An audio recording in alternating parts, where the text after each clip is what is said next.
So changing topics now, if you didn't mail back your census form, you can expect a knock at the door from a census worker. Rodolfo has that story and others on City News. The next knock on the door might not be from someone you know. Census Bureau workers might be paying you a friendly visit to make sure you're counted. The Census Bureau is taking extra precautions to make sure everyone knows when a census worker is in your neighborhood. This is how to identify an official. Look for census takers carrying an official government badge, a bag with a Census Bureau logo, and they will never ask for private information like your social security. In other news, Coral Gables is stepping up its efforts to protect pedestrians. The city has been awarded $66,200 in grant money to fund a pedestrian education program using tools like brochures. Such programs are known to reduce pedestrian accidents. The United States Department of Transportation grant money will be used to educate the public on pedestrian safety to avoid vehicle accidents. According to studies, Miami-Dade County leads the state with the highest incidence of pedestrian injuries and fatalities. April is Water Conservation Month. The South Florida Water Management District and Coral Gables want to remind you of the importance of conserving water. Officials say it is crucial that we preserve or we could face some consequences. The fresh water beneath the ground, which is our primary source of water, goes down. And that pressure is what holds back the salt water from intruding into the Biscayne Aquifer, into our freshwater source. And if we lose that freshwater source, it'll take 10 to 15 years before it can be cleaned up and usable again. Hernandez also said that not only is conserving water healthy for the environment, but it is helpful to your pocket. For information on conserving water, visit www.sfwmd.gov. On a final note, finding out the status on city inspections is getting an improvement.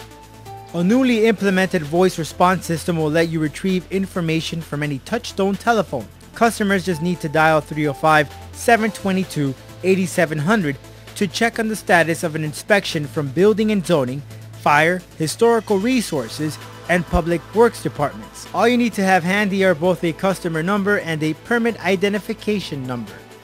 The new service will be available for residents 24 hours a day. However, you can check your inspection status online by visiting www.coralgables.com. For Coral Gables Now, Rodolfo. Back to you, Belkys. And when we return, how love helped build a bridge at the University of Miami. We'll be right back.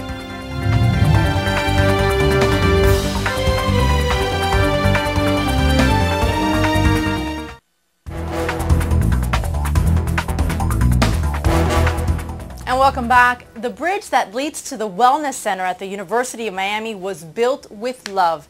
Liane Morejon shows us just how a love story started it all. The bridge that leads to the University of Miami's Wellness Center was paved with more than just bricks. Take a closer look and you'll see some special bricks inscribed with well wishes and loving messages. It all started with a couple whose love story began their first week as students at UM in the 1950s. They're sickening. They are the consummate lovebirds. They have been with each other day and day night for over 50 years. They both graduated from here. Alan has 2 degrees, but they are very involved in the university. They have scholarships in the School of Business, the music school. They think that every alum should give all their money and time to the university, which is not a bad idea if you work at a university, but they're just good, caring people. Their love for each other endured, and so did their love for UM. The Wellness Center was actually renamed in their honor back in 2008 after they made an $8 million donation to the university that they hold so dear. Which is wonderful because now we can take care of the building as it needs to be taken care of with its own wellness, and we actually have an expansion program going on now, adding about 19,000 square feet to the building. That's made possible by the donation. After the Herberts bought that first brick, it laid the foundation for friends, couples, and families to share their love in the same way. We've had everything. We've had 3 brick proposals, and so far we're 3 for 3 on yeses, which is good. One shining example of this shared love is Pearl Vaughn, a friend of the Herberts we caught up with just outside the Wellness Center. It was my birthday last year, and I made a little party in the house, but I'll have to next time hire a place. I got too many friends. Everybody I meet is my friend. Anyway, and I asked them to come, and about a week later, the whole force upstairs came down to give me a present in a great big decorated box and handed it to me. I nearly fell. And I says, if you gave me candy, I'll kill you because I'll eat it. And I don't want to. And they said, no, open it. And there was this brick. Oh, I did my best. I didn't cry. My husband had just died the year before, and my daughter 4 months before that. And it was rough. The bridge has also helped students. Proceeds from brick sales help CHAMP, the Canes Health Assessment and Motivation Program for first-year UM students.